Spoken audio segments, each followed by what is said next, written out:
My name is Lauren Pierce. I'm 30 years old, and right now I'm standing barefoot in the hallway of my Santa Barbara beach house, while my entire estranged family, every person who erased me from their lives a decade ago, carries monogrammed luggage across my living room. I wasn't supposed to be here, neither were they. Or so I thought. There's this moment when something impossible becomes real, and your brain lags behind your eyes. That's what happened when I saw my father inspecting the marble countertops I'd selected. When my mother dropped her designer tote bag, her flawless face cracking just a fraction. When my sister Emily snapped at her son to take off his shoes before stepping on someone else's rug, unaware she was speaking about my rug. My home. 10 years. Not a word, not a text, not even a forwarded obituary when my aunt died. And now here they were, renting my house for their family reunion. A mistake, I assume. Some luxury agency handled the bookings while I was in New York. They would have had no idea who owned it. But I knew who they were, and I didn't hide. Not this time. Before I can continue my story, take a moment to like the video and subscribe, but only if you genuinely enjoy what I do here. Tell me in the comments, where are you watching from and what time is it there? Now dim the lights, maybe turn on a fan for that soft background hum, and let's ease into tonight's journey together. The Pierce family was built like one of my father's investment portfolios, meticulously balanced, ruthlessly pruned, and obsessed with optics. Richard Pierce, founder of Pierce & Dalton, held court in Westchester's country club circles, alongside my mother Cynthia, whose southern roots ran deep, and appearance was everything. We had the matching holiday photos, the glossy family newsletters, the carefully coordinated Easter brunches, where my older brother Jackson would recite his Ivy League accomplishments while Emily glowed in her sorority pastels. And me, I was always slightly off. Not wild, not rebellious. Just not right. I didn't fit the brand. At 7, I carried a disposable Kodak like other kids carried dolls. I snapped shadows across granite countertops, caught the glint of garden light on my mother's pearls, the melancholy in our housekeeper's smile. No one paid much attention until I didn't stop. Until the cameras got more expensive, and the notebooks filled with aperture calculations replaced college prep guides. Photography is a hobby, Lauren, my mother said more than once, fluffing throw pillows, like the truth lived in symmetry. It's not a life. She didn't know I was already building one. I never screamed when they cut me off. I didn't beg. That was the final rupture. I refused to return with my tail tucked. I disappeared with $800, a second-hand Canon, and the resolve of someone who'd been invisible too long. Now, a decade later, I watched them float through my home like ghosts, admiring the layout, complimenting the ocean view, asking if the fridge had been stocked with San Pellegrino. I could have walked out the back door and let them live the lie. But something inside me, something quiet but solid, held me in place. My mother rearranged the flower arrangement I'd personally styled. My father adjusted a frame that held a black and white print I'd shot in Lisbon. And just like that, I made my decision. I wasn't leaving. They didn't disown me with drama. There was no shouting, no slammed doors, no theatrics. Just a quiet, calculated vanishing, like a typo in the family script corrected before anyone noticed. I was 20 when it happened. 1 week after graduating from NYU, with a degree in business, a compromise I made to keep the peace. What my parents didn't know was that for 4 years, I had also audited photography classes, skipped finance lectures, to shadow street photographers in Brooklyn, and used every elective to build a secret portfolio. The plan had been mine all along. Smile for the family photos. Accept the job offer Dad pulled strings for. And then, right after graduation dinner at a 5-star steakhouse in Midtown, I would finally tell the truth. I'm not taking the job at Easton and Vale, I said, steady as I could manage.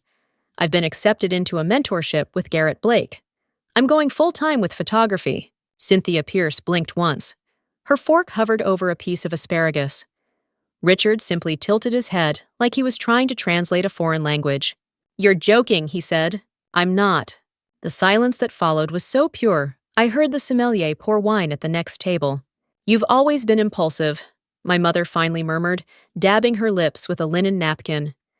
We understand this phase, but you will begin at Easton in July. No, I replied, I'm not going. That's when something small and invisible snapped. The facade didn't crumble, it calcified. "You'll do as we planned," my father said, "or you're on your own." So I was. 2 days later, I loaded my rusted Corolla with the essentials: a suitcase of clothes, 3 lenses, and a camera bag older than me. Jackson stood in the driveway watching.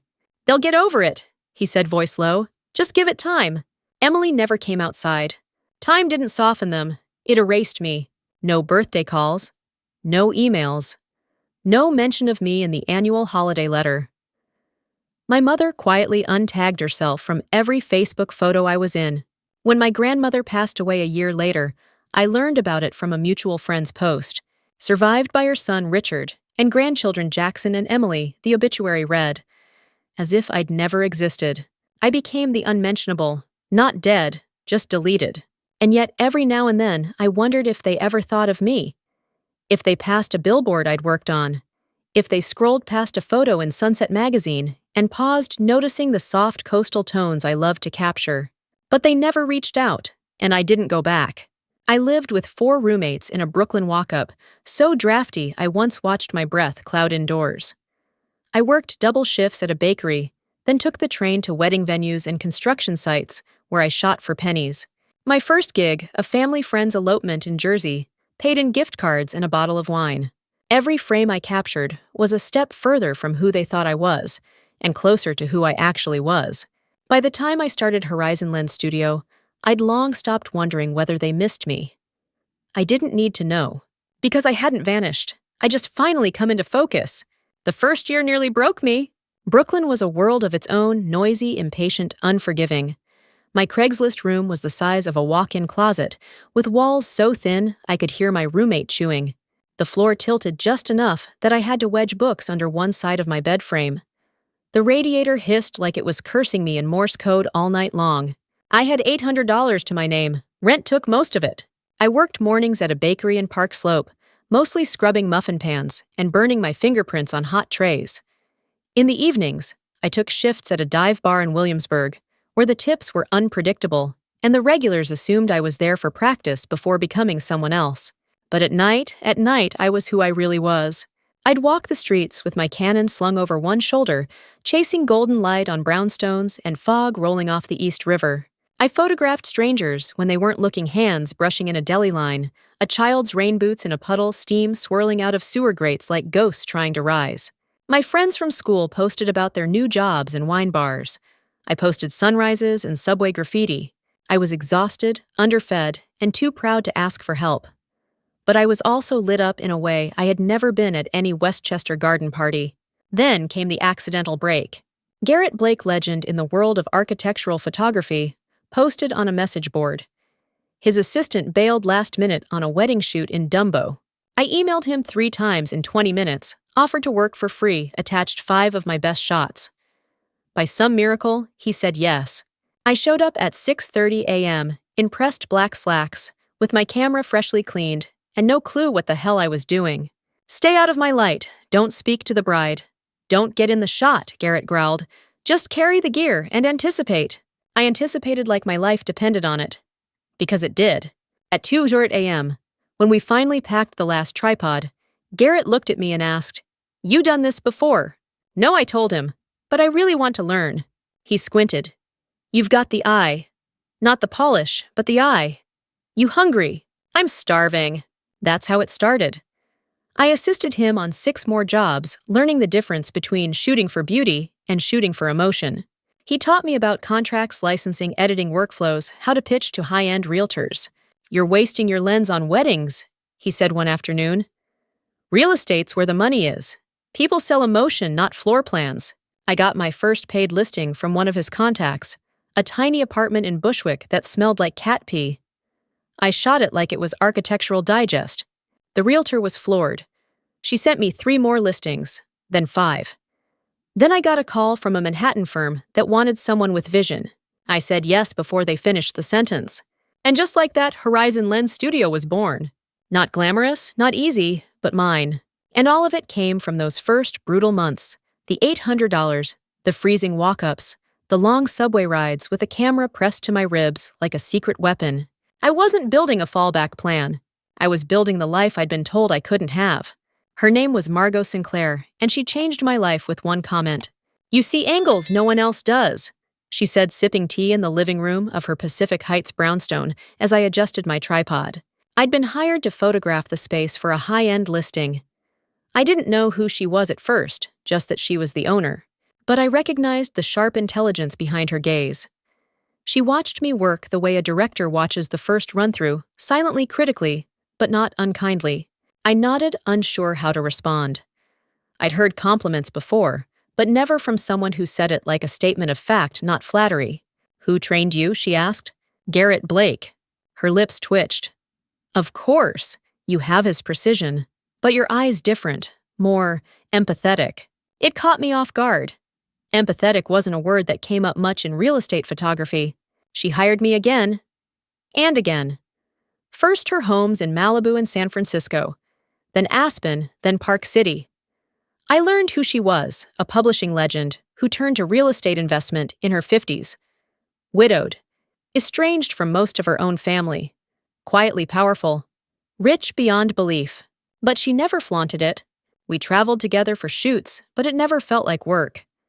We had long conversations over charcuterie boards, wine on rooftops, coffee in airports.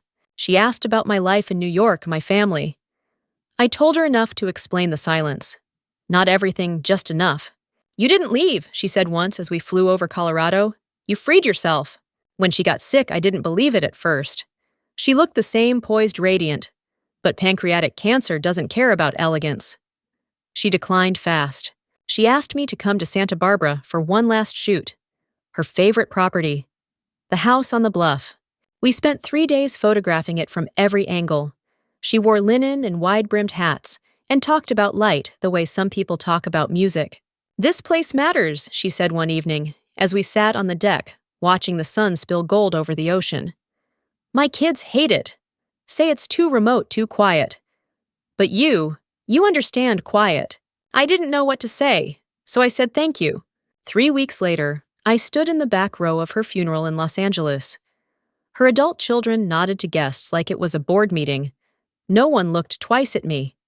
I was the help, the girl with the camera. Then came the call. "Mrs. Sinclair left you something," her attorney said. "Can you come in tomorrow?" I expected a lens, maybe a framed print, but he slid a deed across the desk. The beach house in Santa Barbara, and a fund to cover maintenance for 5 years. I stared at it like it might vanish. "She left you a letter, too." It was short, her handwriting tight but steady. "Lauren, this house deserves someone who sees it.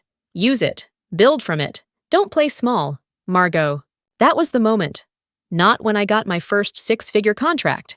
Not when Horizon hit its first million. It was that moment in a law office with a trembling letter in my hand. She had seen me, chosen me. And the world would see me too.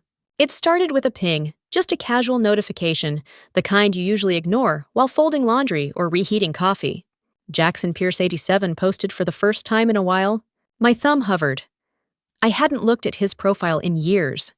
The last time I saw Jackson in person, he wore a tux and shook hands like he was closing a deal at his own wedding. I hadn't been invited, not even a group text afterward. But something made me tap anyway. The photo was taken on a beach I knew better than the lines on my palm. My beach. That curve of shoreline. The split-trunk palm tree. The wood fence I personally restored with teak oil last spring. It wasn't just a beach. It was my property. There they were, my parents, arms around each other, squinting against the sun like nothing in their world had ever gone wrong. Jackson's caption, "Excited to celebrate Mom and Dad's 40th, with a low-key family getaway. Steer Pierce reunion, Searched grateful." I read it 3 times. Low-key, family, grateful.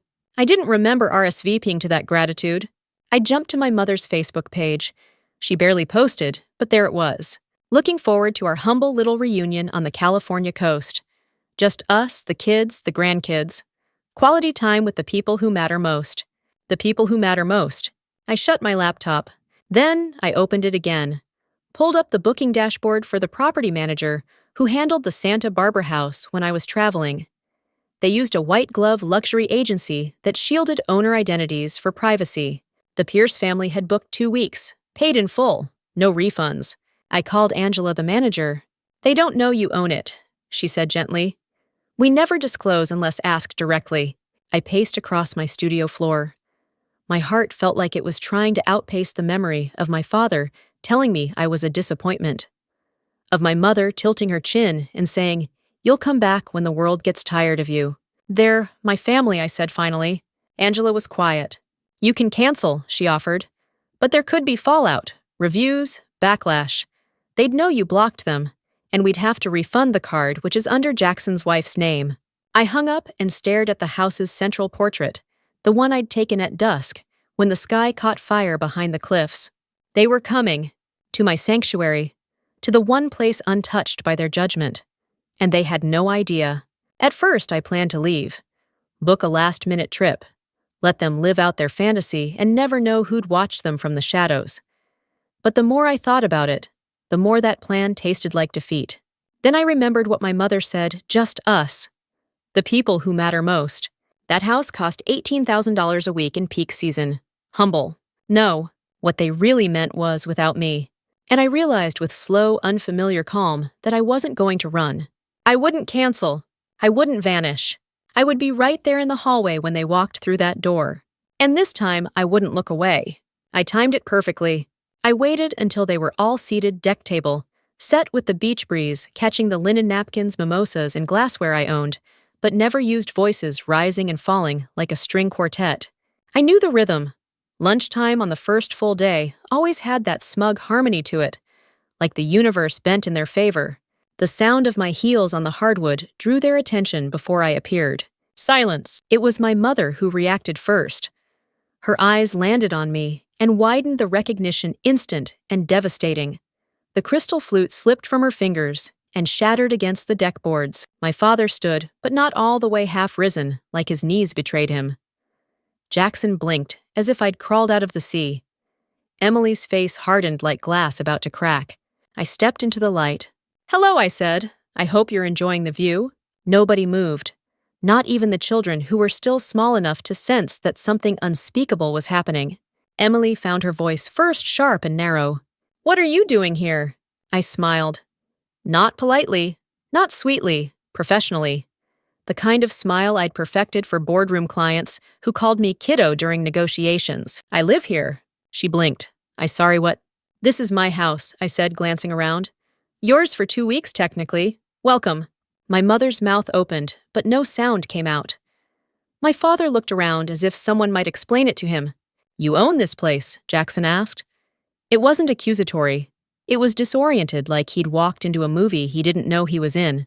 "I do," I said. "Inherited it. Margot Sinclair left it to me in her will. There's a letter if anyone wants receipts." No one did. Of course not. The truth was standing there in leather sandals and a tailored black dress. Then movement. Lily, Emily's daughter, 14 years old, and all elbows and curiosity, stood up slowly and came toward me. Age Caroise. Their hair whipped in the breeze, and I saw something in her expression. Recognition, not just from photos, but from that deep familial ache of knowing someone was missing your whole life. But no one said why. She threw her arms around me, just like that. "I knew you were real," she whispered. I felt something wobble in my chest, but I held it. "Look at you," I said softly. "Last time I saw you, you were still in a high chair." She beamed. "Mom says not to ask questions, but I have a lot. You can ask me anything," I said, loud enough for Emily to hear. The moment shattered whatever spell had frozen the adults. Aunt Diana stood and hugged me awkwardly. My cousin Nate nodded like I'd just closed on a house instead of breaking open a decade of silence. Even Jackson crossed the deck and wrapped me in a brief, stiff hug. But my mother, still sitting, still silent. And my father, still trying to reconcile the impossible that the daughter he discarded now owned the very ground beneath his Gucci loafers. "I'll leave you to lunch," I said already, turning toward the house. "But don't worry, I'll be around." And I was. For once, they would have to adjust to me. The next few hours felt like floating underwater. They stayed out on the deck, the clinking of forks and low conversation, muffled by the thick glass doors. I retreated into the kitchen, the one I'd designed with cool slate countertops, matte brass fixtures, and oversized windows that faced the sea. I poured myself a glass of water and sat at the island, my back straight, my breathing deliberate. like I was holding a pose for a photograph no one would ever take. I didn't cry. I thought maybe I would, but the tears didn't come. Not yet. What I felt wasn't sadness. It was dislocation. Like my body had landed before my soul could catch up. The refrigerator hummed. The wind tapped lightly against the window panes. My fingers curled tightly around the glass. I felt haunted. But worse, I felt like the ghost. I was still sitting there when Jackson walked in, jacket off sleeves, rolled to his elbows, like he always did when something was bothering him. He looked at me, then down at the glass in my hand, and wordlessly poured himself a scotch. "No ice?" I asked. "Always dilutes it," he said. He sat across from me. Same bone structure, same jawline, same unwillingness to break a silence first. "They told everyone you had a breakdown," he said finally. "After graduation. Said you couldn't handle the pressure." I blinked. "That's what they went with." He nodded. "Then, when you didn't come crawling back, they just closed the file. Like I died." "Not died," he said. "Just drifted. Quietly. They told the extended family not to ask. Said you were getting treatment." I swallowed hard. "And you went along with it." "I did," he said. "I shouldn't have." He took a long sip. "At first, I thought maybe they were right. That you'd realize you were being impulsive. Come back, take the job, fall back in line." And when I didn't, he looked down at his drink. It was easier to maintain the peace. Easier for who I asked. For them. For me. For the image. There it was. That word again. Image. He scrubbed a hand down his face. Dad controls everything. The firm, the money, our futures. Emily and I. We built our lives inside his world. You were the only one brave enough to leave it. It wasn't bravery, I said. It was survival. He nodded slowly, eyes still cast downward. "Yeah, I see that now." Before I could respond, the kitchen door creaked open. Emily. She wore a silk robe like armor. Hair pulled back so tight I could see the tension in her temples. "Family secrets without me?" she said with a brittle smile. "Just catching up," Jackson replied. She moved carefully, as if each step might trigger an alarm, then sat. Her hands trembled slightly. "Your house is beautiful," she said, her voice like glass about to crack. "You've done well." "Thank you," I said. She looked down at the ring on her finger. A massive emerald-cut diamond that caught every light in the room. "You know," she said softly, "everyone thinks I have it all. The house, the kids, the husband, the clubs, the friends."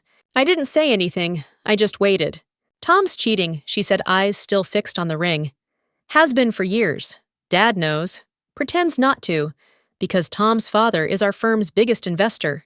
She laughed. "No joy in it, just air and pain. The Pierce family image," she said bitterly.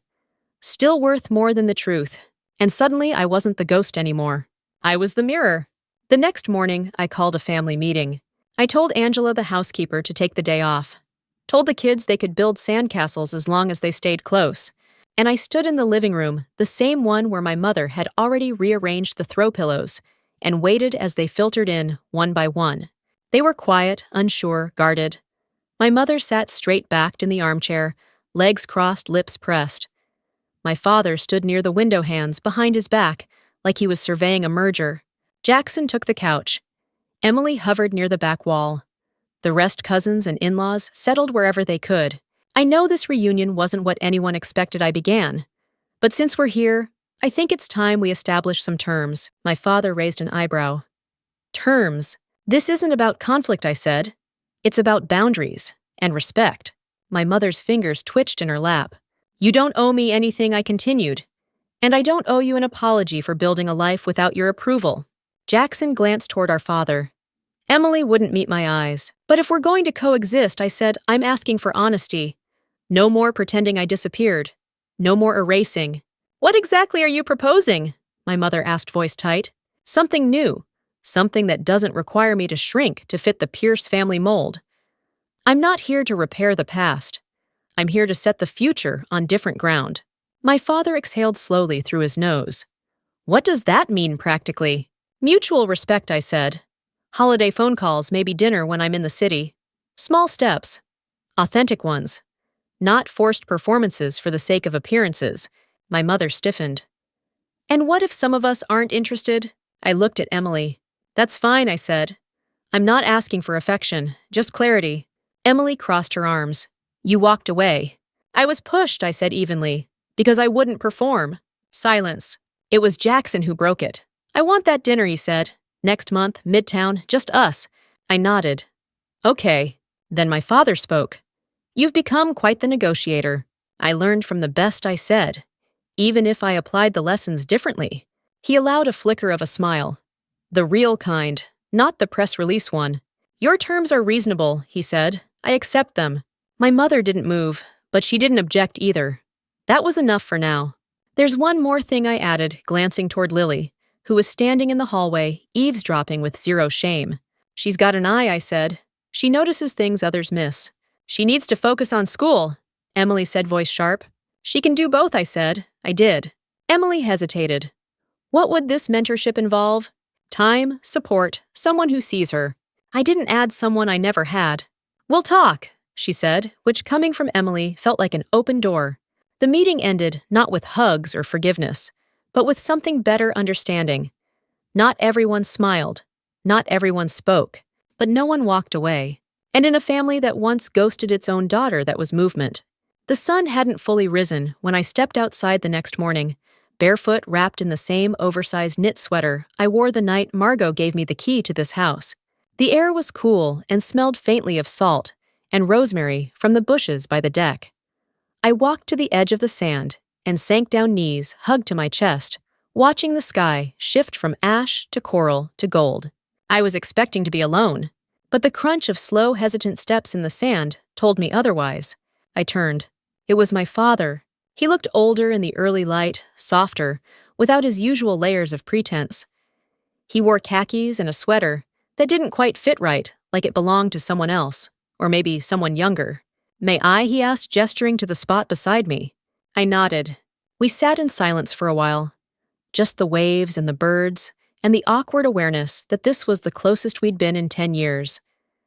Eventually, he reached down, sifting a handful of cool sand through his fingers. Your mother told me about the conversation yesterday, he said. She tell you everything. No, he admitted, but enough. More silence, then. I've never been good at admitting things, he said. Especially when I'm wrong. I waited. When you left, I assumed you'd fail, that you'd come back. Humbled, grateful, ready to follow the plan. I almost did, I said quietly. That first year nearly ruined me. He nodded slowly like he was bracing for it. But you didn't, he said. You built something, impressive, on your own. I had help, I said. Just not from you. That one landed. His shoulders dropped slightly. I looked up your company, he said, staring out at the water. Saw the shoots you've done. The clients. That project in Malibu was that the Hollister remodel. It was. Good work. That might have been the closest thing to a real compliment I'd ever gotten from him. Why didn't you ever reach out? I asked. He turned a small shell over in his palm. I told myself it was because you didn't want us to, he said. That you'd made your choice. But really, I didn't know how to face the possibility that I'd been wrong. He dropped the shell. Your mother. She thought we were protecting you from disappointment, from risk. You weren't, I said. You were protecting yourselves from having a daughter who didn't fit the blueprint. He didn't argue, just nodded. I'm not coming back, I said after a moment. Not into the fold, not into the roles. I know, he said. He looked over at me then. Really looked. But maybe we could know each other differently now. Not as versions we wanted. Just as who we are. Before I could respond, a high-pitched voice floated down from the dunes. Lauren. It was Lily, camera strapped around her neck, sprinting barefoot across the beach. She reached us breathless. I got up early to shoot the tide pools. You said morning light was best. She held out the camera, already buzzing with previews. I smiled. Let's take a look. My father watched as I crouched beside her, walking her through aperture and shadow, and how to find emotion in a puddle. She reminds me of you, he said softly. Always seeing things others miss. And for the first time, I heard something in his voice I'd never expected. Pride. 3 months later, I hosted Thanksgiving in the very same house my family once rented, without knowing it was mine. But this time, they came as guests, not tenants of a fantasy, but visitors in a new reality I had shaped with both open arms and firm boundaries. The guest list wasn't purely blood. I invited my team from Horizon Amari, my editing lead, Grace, who handled all the client communications with the smoothness of a diplomat, and Julian, my assistant, who baked pies from scratch and cursed like a sailor when the crust didn't set just right. Margot's son Michael came too. We'd connected over legal documents and awkward grief, but somehow, somewhere along the way, built a slow-burning friendship rooted in mutual respect. He brought wine and stories I hadn't heard. My mother arrived with a citrus salad and a strained smile.